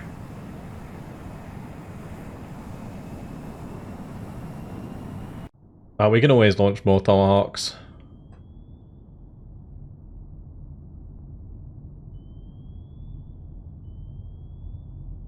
With any luck, one of these might hit if they keep moving towards them. 4.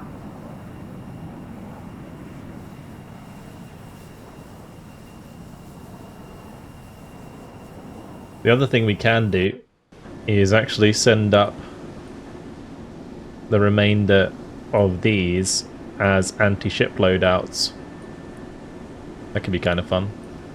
See if we can get some bombs on target. Although, of course, we are going to try and get the guns in range. We're quite a way out. 50 nautical miles. We need to get within 20 in order to use the big guns. Bulldog away. 7, 0, 2, 5. Here we go. Harpoon launched. Drops its booster. And off it goes. Bulldog away. 7, 0, 2, 6.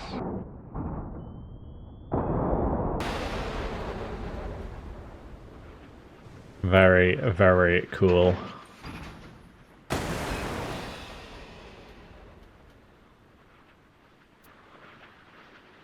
Alright, well, the Los Angeles might as well dive back down again. Turn to course 5, 1. Helm aye. And we'll fire off a few extra Tomahawks here, just to mask those. Confirm. Roger that. Confirm.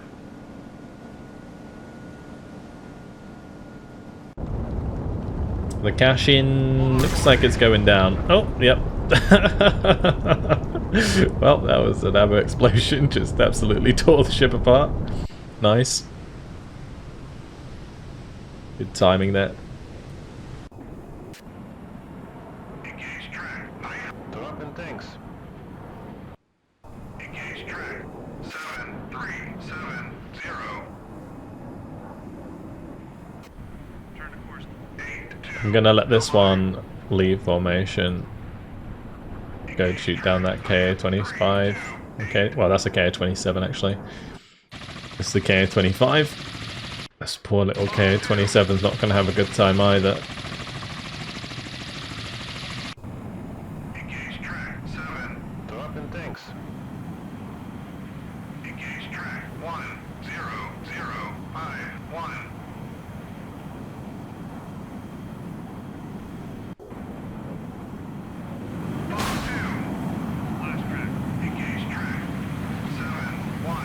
Nice KA-27's taken out.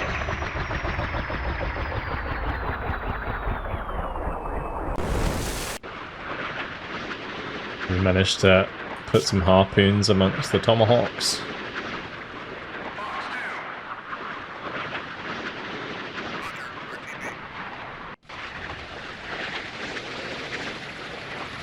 Another helicopter taken down. Oh, I didn't actually kill it. Alright, time for a gun run.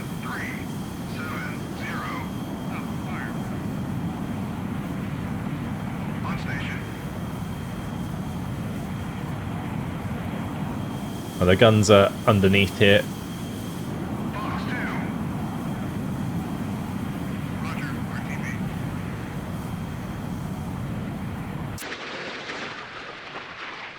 Will this K-25 go down?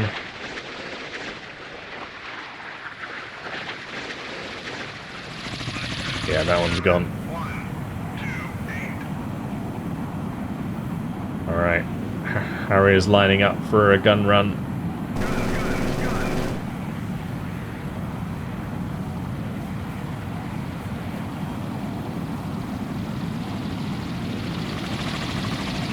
Looks like he missed.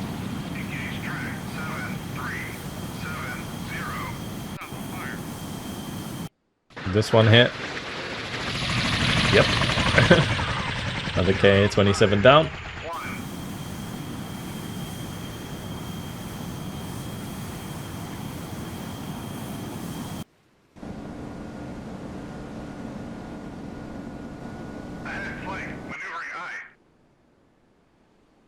Speed up the LA and put that underwater.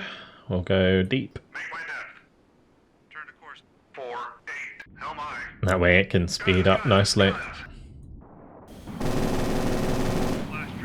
Got it.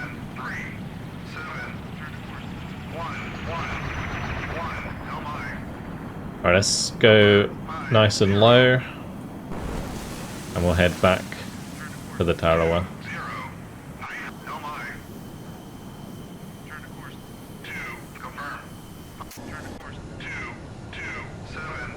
Alright, these are our bombing ones. These definitely need to be flying low.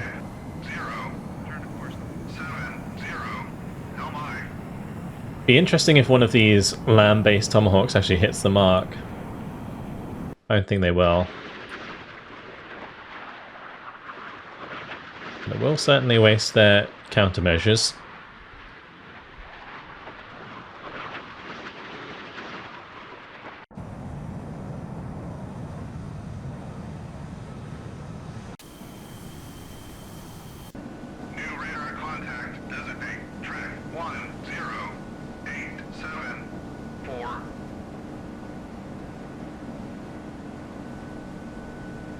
We're actually closing range pretty quickly against the Krivag 2s.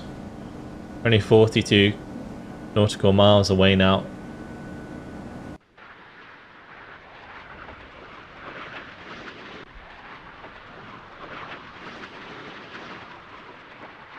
We are going to try and shoot these down. Or maybe you should target them like over them, and then they'll keep firing at them on the other side as well. Those Krivags barely have anything to defend themselves with.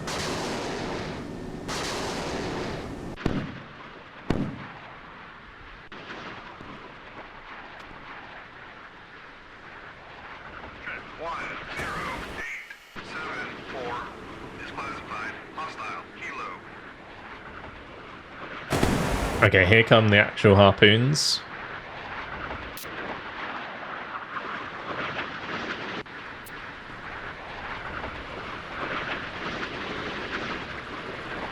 It would be very incredible if one of these did actually manage to hit. I mean, if it's flying low enough and it hits the mast or something, that'd be nuts.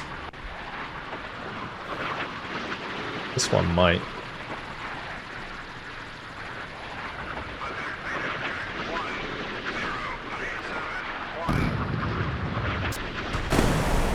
Oh, that wasn't actually far off.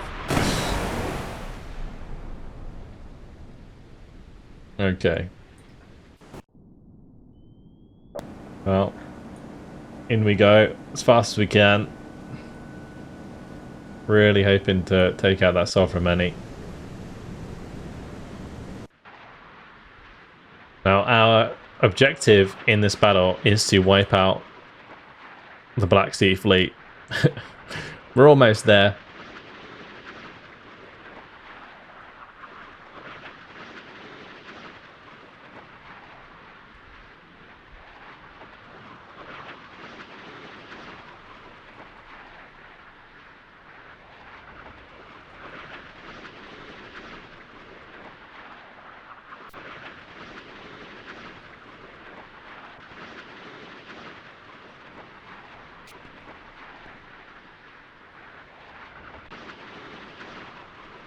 Alright, that one seems locked on. That one seems pretty locked on.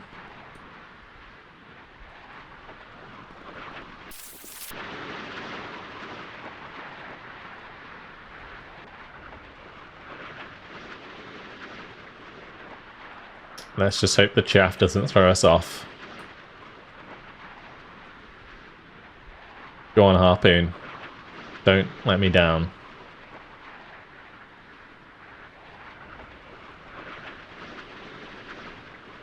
Up it goes.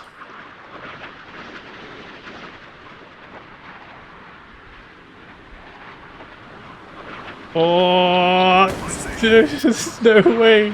It was so close. Oh, gosh.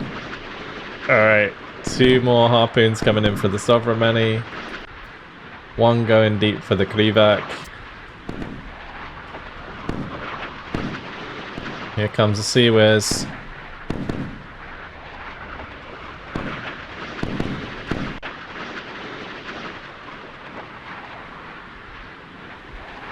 That looks good. Nice. And perfect. Boom. Nice. Right into the Subramani. Huge, actually. Second one. Going in as well. Very big. Nice. 2 big hits on the Subramani. Krivak definitely burning. The Krivak 2 here. The last one standing. That looks like a good job for the bombers. Turn to course 24. Turn to course. Although I do want to try and get the guns in range. But I think we'll finish them off with the bombers as the lag is getting pretty crazy. I can always fire the guns away in victory. Let's just fire them. Anyway, do I need a track? No track assigned. On Oh, station. okay. Well, go drop a sonar boy that we can fire at. 94. No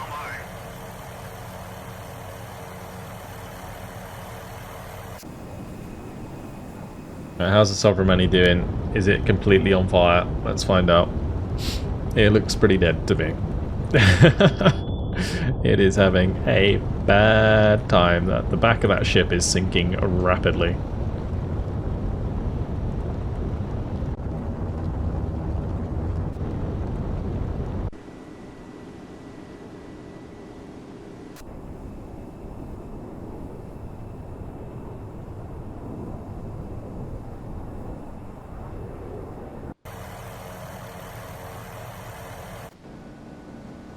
On station.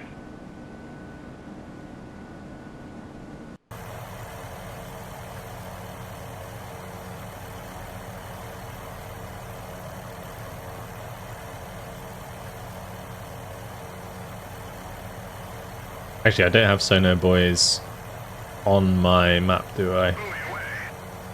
Yeah, let's go ahead and add them back to the map layer.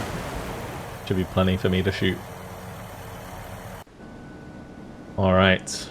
Yeah, we can shoot at a sonar buoy with our big guns. Or can we? It's not gonna let me. Maybe we can blow up the Jarrett. We can technically shoot the Jarrett. That would be kind of funny.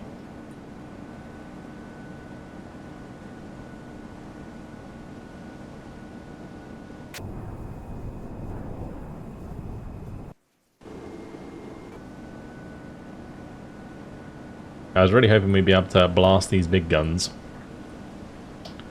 But it's going to take me another half an hour to get close enough. So, like a full flight's going to have to get the job done.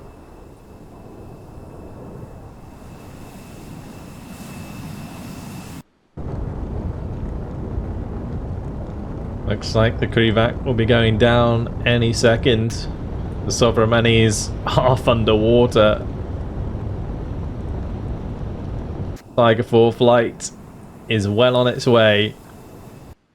The last Krivac going to be the target of these two Harriers. Let's see if they can finish the job.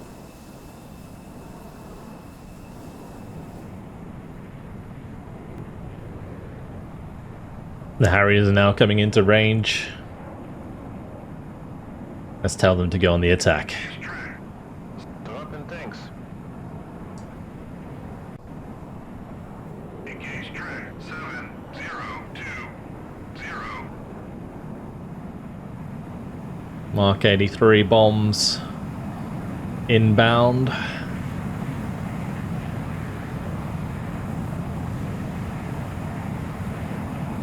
Krivac 2 all on its lonesome.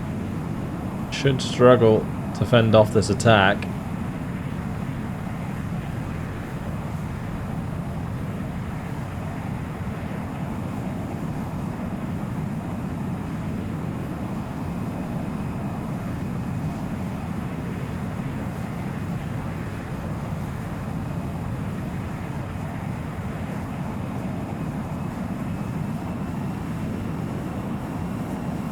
Here we go, forming the pop-up.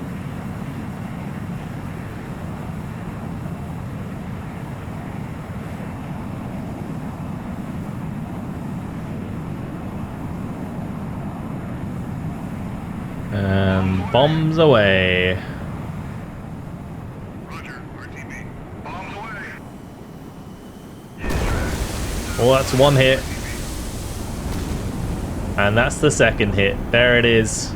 Victory. The Black Sea is ours. We're one step closer to securing our allies and making the Soviets back down. Awesome, awesome display there from the Harriers. Fantastic stuff. Really, really cool. Thoroughly enjoyed this mission. Does take a while though, and performance is still a little bit of an issue, but as I've mentioned many times, the developers are working on it. So hopefully we'll see much better performance in the future. There it is, my mission complete. The Black Sea Fleet is destroyed, the US are in control, and the idea being now that NATO will join the side of the US and force the Soviets to back down from what they've started. At the end of the day, a decisive victory. The enemy lost their Moskva-class carrier, the Slava-class, 2 Submarine-class, 2 Kashin-class, 2 Krivac-class, and 3 Kilo-class submarines. We also shot down 11 Ka-25s and 2 Ka-27s. On our end, we lost 2 Cobras, 2 Sea Sprites, 1 of our Harriers, 1 Tycho, the Wisconsin went down, and the Nassau was of course severely damaged during that engagement. But the rest of our ships survived, and we got the job done. So that's all for now. Hopefully you guys enjoyed that scenario. I'll certainly have more to come. That's it. Thank you very much for watching, and I'll see you in the next video. Goodbye.